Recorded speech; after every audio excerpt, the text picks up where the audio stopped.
Haircut noted.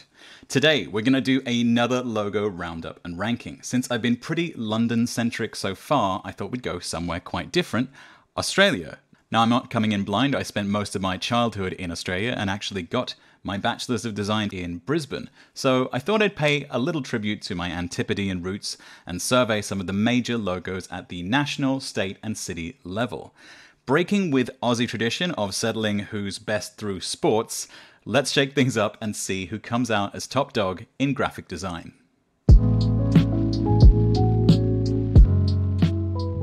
Now, this is just all a bit of fun. It's not meant to be a comment on these places or the people who live there. That said, design is ultimately subjective, but to add a modicum of objectivity, I'll be using the Salty scorecard. This is my personal 5-axis scoring system, with each gaining a score from 1, very bad, to 5, very good. To review, these 5 attributes are: suitability. Is it fit for purpose? A good logo for sportswear might be a bad logo for a dentist, or vice versa. High score for suitable and specific, mid score for okay but generic, and low score for not suitable. Ownability. How unique is the logo compared with others in the same industry or area? Is it also similar to logos with a high public awareness from other fields? Longevity. Is it timeless or already looking dated? If it's quite new, is it likely to date quickly as trends shift? Typography. Has type been selected and used effectively? Is the word mark well crafted? Execution. Has the icon or logo been crafted well and thoughtfully considered? Is it part of a cohesive brand system? Is it conceptually sound? Or is it a Frankenstein of conflicting ideas? Does it work well across touch points from very small icons to oversized outdoor graphics? With that brief overview out of the way, let's get stuck in. First, we have the Commonwealth Coat of Arms used by the Australian government at a national level. It's made up of a shield of 6 emblems, 1 for each state, flanked by the kangaroo and emu, surrounded by branches of the golden wattle, the national flower. On top we have a Federation star with 7 points, 1 for each state and an additional point for the territories. Let's compare the original illustrated version of the shield with this vector logo. Now, it's been somewhat simplified, but not by a whole lot, particularly when we compare it to the coat of arms used by the Aussie passport.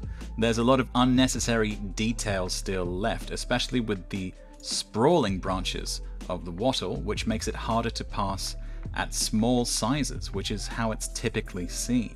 I like to call this the smashed cockroach effect. Official crests and coats of arms are loaded with symbolic details which were never designed to be used like a corporate logo at small scale. People eventually get used to seeing the smashed bug with the name underneath and recognize it by context, but nobody can actually see any of the iconography of the original heraldry. Looking in detail, we can see the artwork is not an original vector design. It's partly auto-traced from a scanned image, with parts that have been cleaned up. The stars have been redrawn, for example, but some parts are particularly sloppy. The crowns have been turned into Hershey's Kisses, or perhaps the logo from Drupal. The animals within the shield are looking pretty rough. The New South Welsh lion looks like an echidna with an obscene appendage, and the Lion of Tasmania looks like it's refusing another slice of cheese toast at Sizzler. But the worst detail for me is the ribbon tying the branches at the bottom. My wife's favorite detail is the kangaroo's paw tucked behind the shield with a little bit of sass. The typeface is Times New Roman bold, a practical choice for bureaucratic paperwork, but a font with no ties to Australia at all. Overall, this logo is okay, but it's a shame to see a lack of care and craftsmanship here, especially given how many different versions of this crest have been made. One of my favorites is on the reverse of the 50-cent piece, crafted by Stuart Devlin. Notice how exaggerated and sharp the stars are to compensate for how the face of the coin will get worn down over time. Really nice. Next, we have the new promotional master brand for Australia, released by the National Brand Advisory Council this year, developed over 2019. It's a case of very unfortunate timing, since it has a resemblance to a certain microorganism that's been making news in 2020. And it's really a shame, since it's clear that a lot of time and thought went into this. The colours, green and gold, are traditional colours for Australia, especially for international sporting events, but they've been evolved here for a more premium look. The typeface is fine, and there's the fun detail of the tail of the R being tweaked to resemble a kangaroo tail. I wish they had developed a complete brand typeface, because it does kind of stick out when it's used in places like this report cover, with the B and the custom R not matching each other. This symbol itself is a representation of the golden wattle, the national flower, and was developed in partnership with indigenous design consultancy Balaringi to incorporate elements of indigenous dot art, which is great to see acknowledged in a project like this. My main critique of this logo is a common problem with logos with so many stakeholders. There are about 6 or 7 ideas struggling for air here, when 3 or 4 would be plenty. The wattle is great, the indigenous dot art, and the golden burst of energy. With the green and gold, it's all good. But then we throw in the kangaroo tail R and the AU, which is in a different font and simultaneously stands for the domain extension of Australia and the elemental symbol for gold, and it's starting to lose focus. If the typography had been given a little more consideration in its own right and the AU shortening gimmick had been dropped, this would have been a lot stronger. Having said that, a project with so many stakeholders is always very difficult, and it's admirable that they came out with something as cohesive as they managed to do. It's a real shame that the pandemic gave it a visual association that they couldn't have foreseen. If there's a logo which should sit in the Australian Graphic Design Hall of Fame, it's the kangaroo logo for Made in Australia. The scorecard pretty much speaks for itself. For me, this is more iconic than Qantas's kangaroo logo, which is looking these days like it reads too many manga comics. The efficiency of the icon is what has made it endure from 1986 basically unchanged. The type is the only part with room for not improvement per se. I mean, Frutiger is a perfectly functional choice, but it was designed by a Swiss designer for the International Airport in Paris. For a logo about being Australian made, it begs the question, why not use an Australian made font?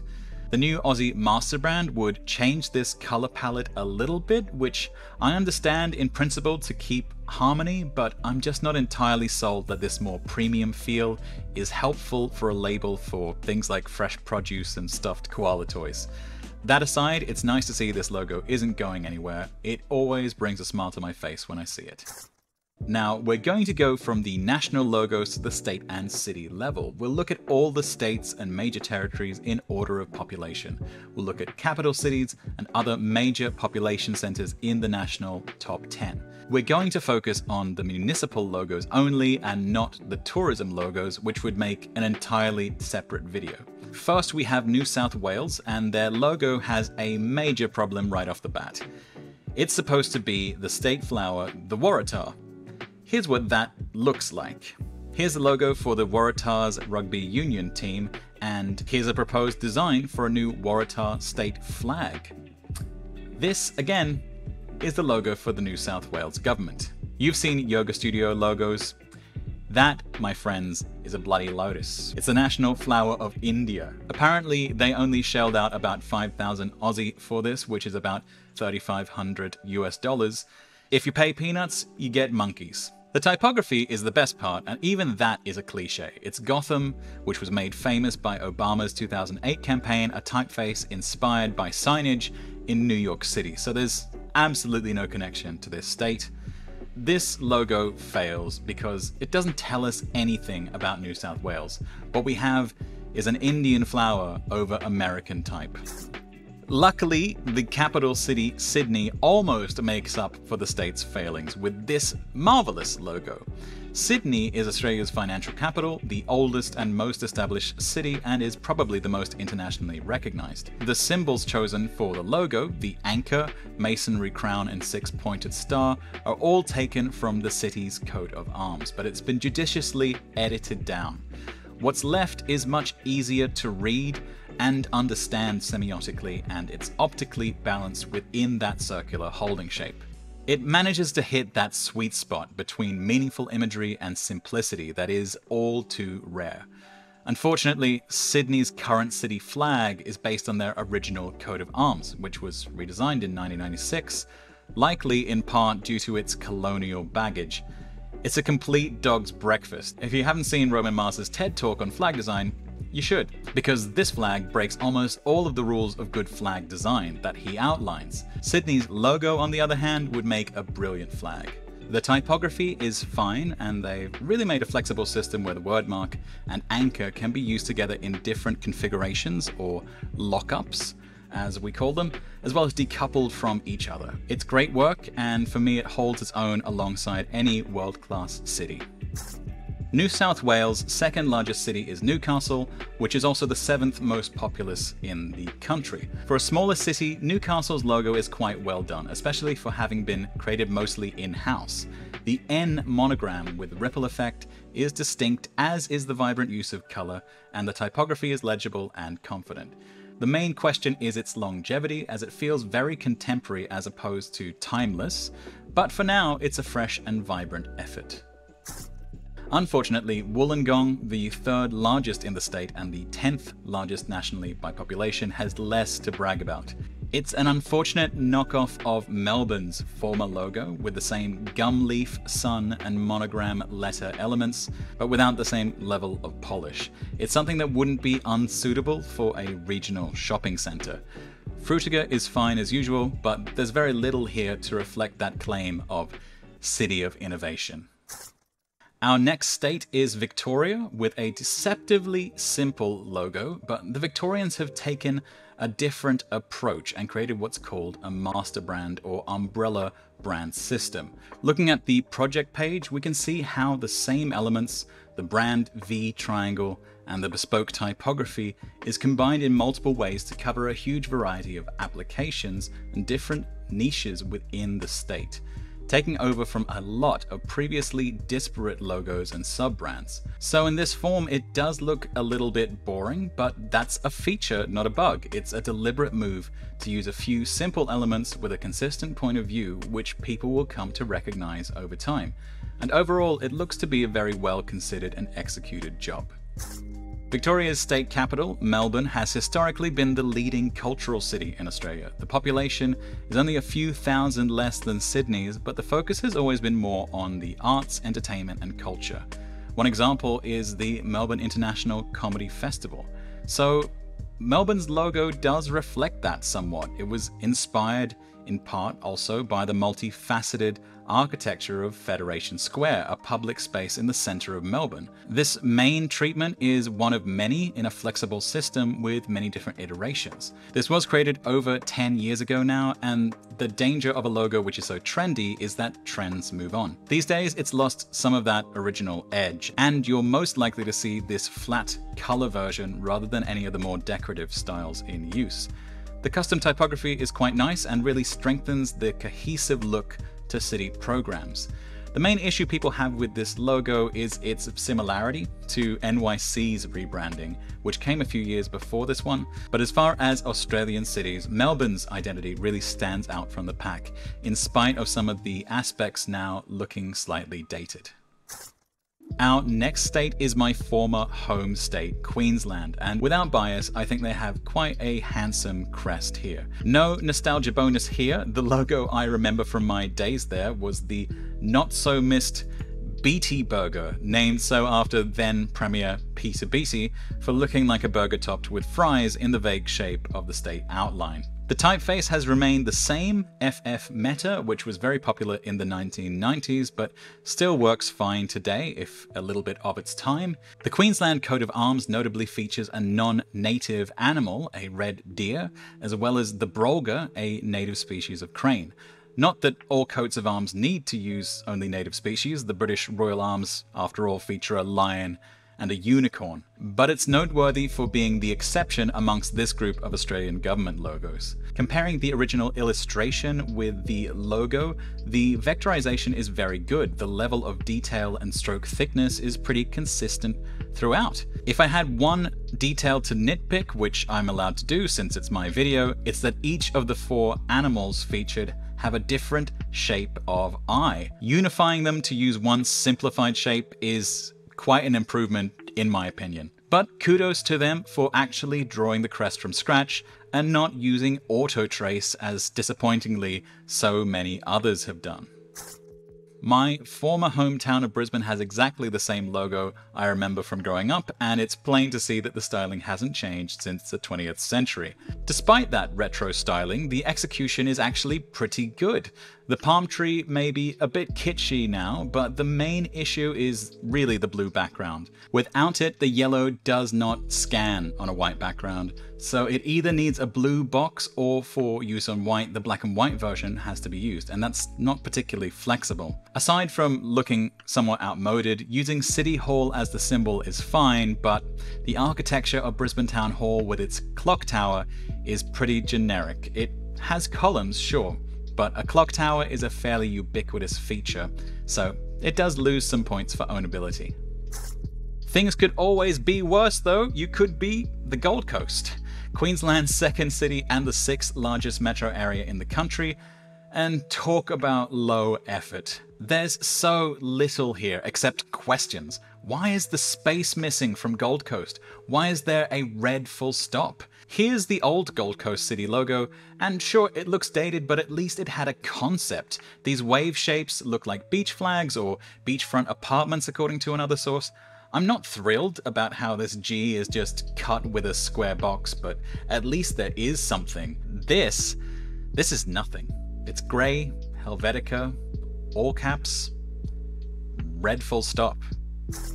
On the opposite side of the effort spectrum, we have the Sunshine Coast, and say what you like, but you can't say they're not trying hard. It's very easy to underestimate how difficult it can be to pull off customized type, and this is the aftermath of a botched job. The color of the type, that is the balance between letters and negative space, is patchy and uneven. They've cut off parts of letters at a 45-degree angle and haven't compensated for that. Also, the eye is drawn to some of these gaps, like the space between the S and the T. Compare how much larger it is than the gap between the stem of the I and this half-cut dot. The overall effect is confused. I can only guess they were trying for forward-looking, futuristic, but it looks like their wordmark got attacked with scissors by an unruly preschooler. The symbol is vague. I suppose it might redundantly be an S and C and a stick. I guess it looks like beach grass, and the gradient just adds more unspecific detail. It's a real dud, but lack of trying was not the problem. Moving swiftly on to the other side of the continent, we have Western Australia. Our other states thus far have all been on the east coast, and that's where the vast majority of Australians live. WA can seem quite remote to most Aussies, as it's a 5-hour flight minimum just to get there. The logo for WA is very clip arty, verging on colouring book territory.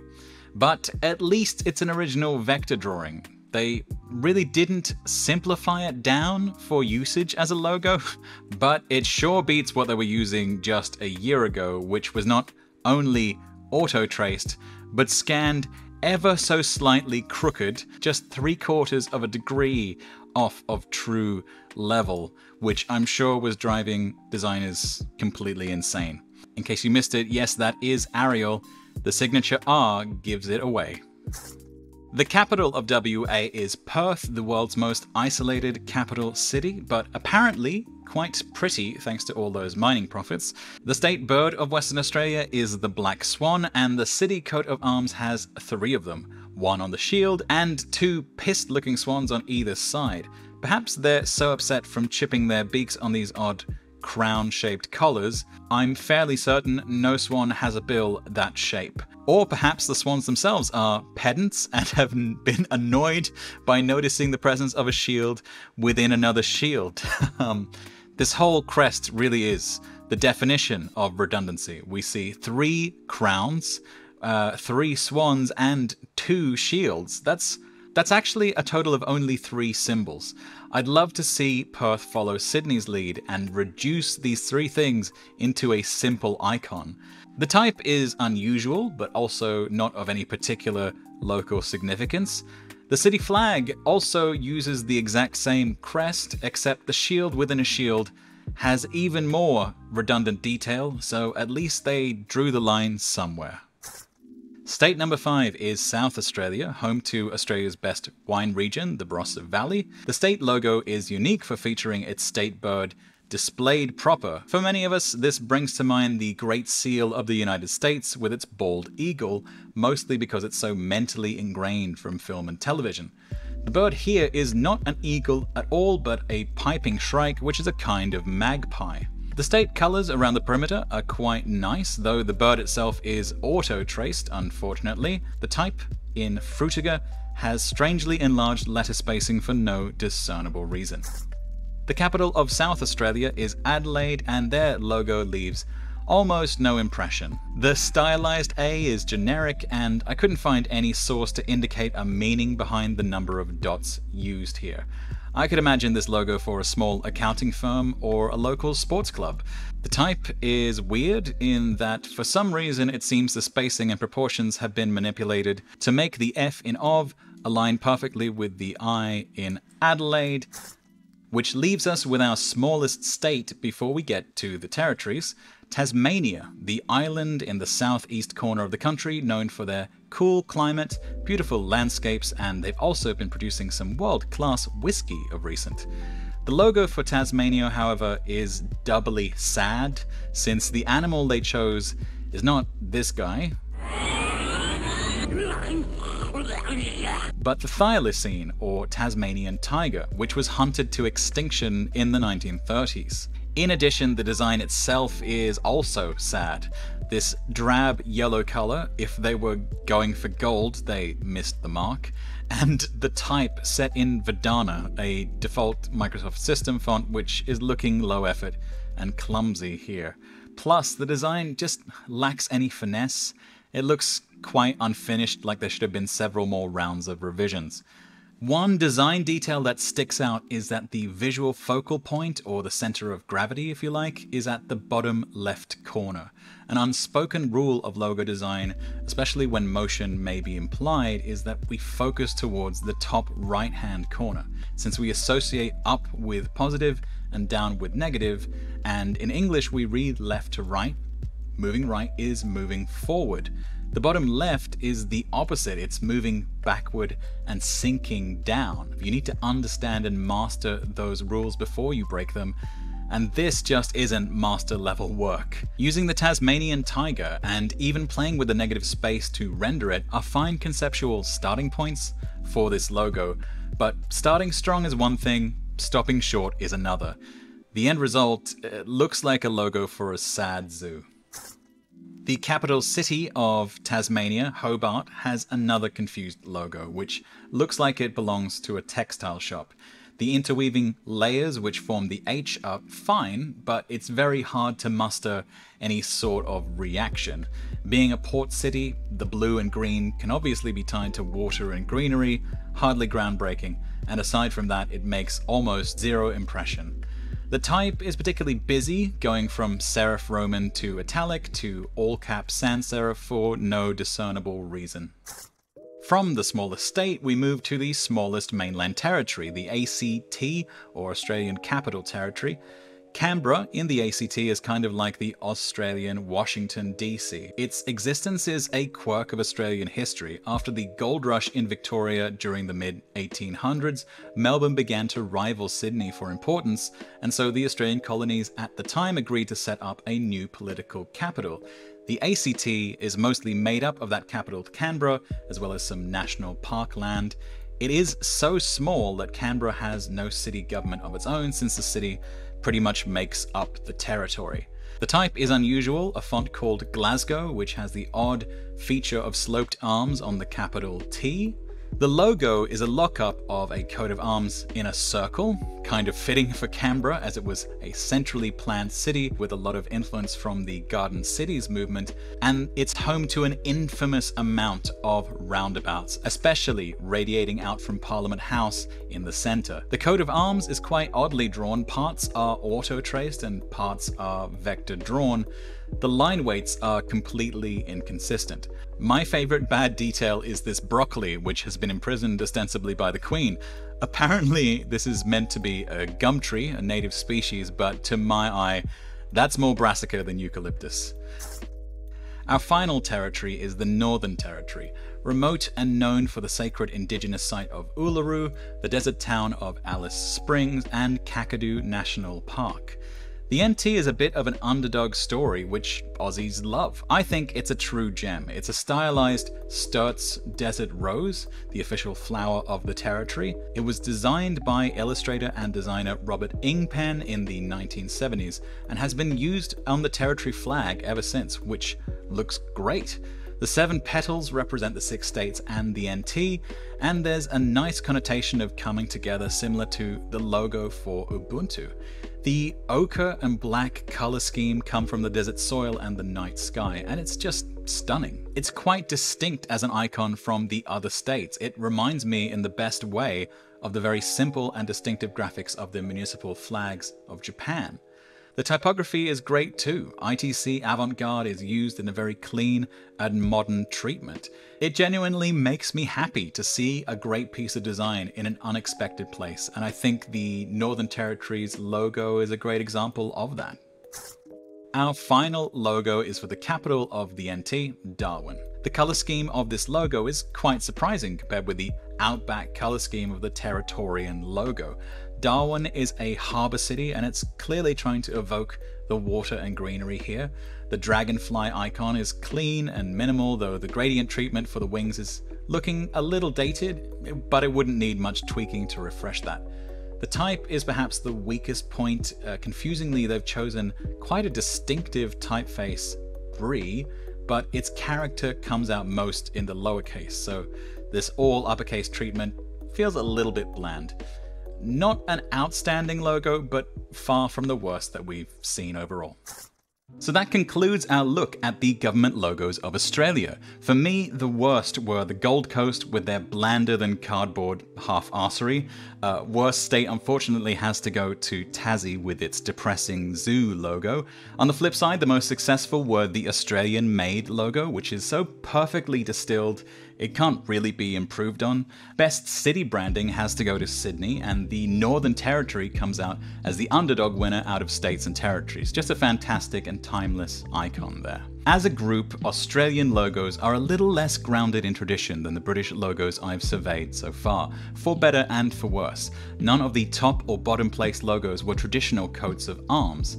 When things work, they shine on their own merits, but when they fail, they don't have that crutch of tradition to fall back on. Australia just doesn't have the same long history as the UK, and that can be a good thing. But graphically speaking, it still seems like they haven't found their voice. There tends to still be a reliance on local flora and fauna as the signal for Australianness. The Brits have a whole history of design to draw from comparatively. This is especially evident in typography. Gill Sans is so British it basically drinks cups of tea on its own. But what is Australian type supposed to look and feel like? There's no shortage of talented type designers, but a national style feels far from settled. Also, as a smaller nation, a lot of homegrown creative talent moves abroad to seek greater opportunities. This isn't something that another young but relatively large country like America has to face. America is obsessed by its own myths, stories, and symbols. Think stars, stripes, eagles, red, white, and blue. Australia doesn't have this obsession, but it can seemingly lack a cohesive point of view because of that lack of common ground to draw from. Australia's design culture is in a very healthy place. There's a lot of great talent there doing world-class work.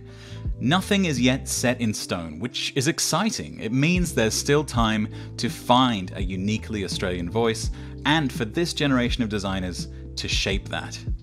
Thank you very much for watching. That's it for this video, but if you enjoyed it and want to see more content like this on YouTube, please do me a favor and click a button, subscribe, comment. It all helps the channel to grow, which means a lot for a new YouTuber like myself. Let me know which were your top and bottom picks from these logos and your thoughts around which countries or areas I should take a look at in the future. Do you want to see how the Kiwis fare against the Aussies, or should I look somewhere completely different? My name's Linus, I've been ranting about logos. Thank you for your time, and I hope I'll see you in another video. Hooroo!